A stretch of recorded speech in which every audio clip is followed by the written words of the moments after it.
Okay, in this section, we're going to look at the test for goodness of fit. Okay, this is a chi-squared test. This stands for chi-squared equals, this is the sum of observed minus expected squared over expected. That's how you read that, okay? And the degrees of freedom, it tells you right here, is the number of categories minus 1, right? So what we're checking for is, does our data fit a specific pattern? If you look at this right here, you can tell these are the observed values and the red line is the expected values. That's a pretty good fit. If you look over here, the observed values in blue, the expected values in red, this one is not a good fit. So we are testing to see if it's a good fit.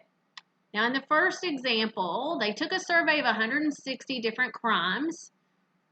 They took a survey of larceny crimes. There were 38, property crimes 50, drug use 28, driving under the influence 44.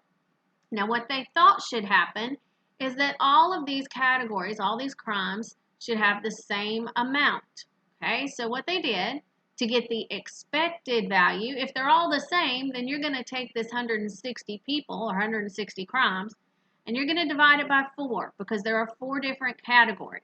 Now 160 divided by 4 is 40. So their expected value is 40. Okay, when they expect them to all be the same, that's how you do it. You take the total number in the sample, divide it by the number of categories, and that gives you your expected value. Okay, so what they want to know is there enough evidence to claim that the number of arrests for each category of crimes is the same. So that is the claim, okay? Alpha is 0.05 on this example. Now, when we go to set up our null and our alternative, for this type of problem, you're always checking to see if there's a difference. So you can always say the null is there are no difference. That means they're the same. The alternative is there is a difference, okay? So they are claiming they're the same. They are claiming there's no difference. And we can always use the same null and alternative for these problems. Our next step is going to be to get our critical value, step 2. Now these are always right-tailed tests, which makes it nice because the chi-squared chart reads to the right. Okay, so it's going to make it easy to read. Remember from the previous page, degrees of freedom is the number of categories minus 1. So in this example, our degrees of freedom is going to be 4 minus 1, which is 3. All right, because we have 4 categories and we subtract 1. So go to your chi-squared chart. On the left, you're going to go down where it says degrees of freedom to 3. And then across the top, you're going to go across to alpha equals 0.05. That is going to give you your critical value. In this case, your critical value will be 7.815.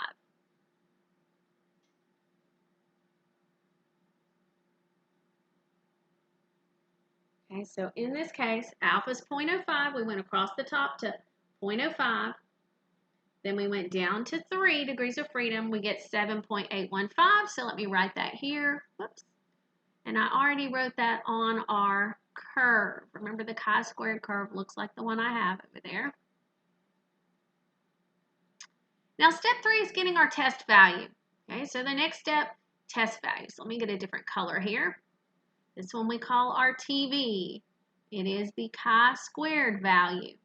Okay, remember it is observed minus expected squared over expected.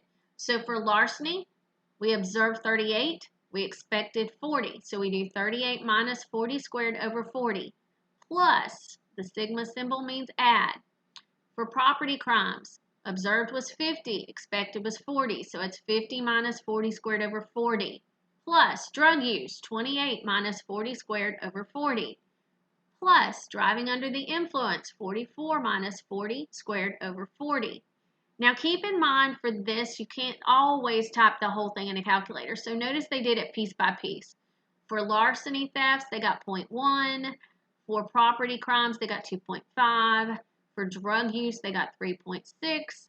And for driving under the influence, they got 0.4. You add all that up, and that is equal to 6.6. So my test value is 6.6. That would lie over here to the left. This would be my TV, okay? So I'll put my 6.6 here. So now let's follow the steps for step 4 and step 5. So for step 4, we look at the white area.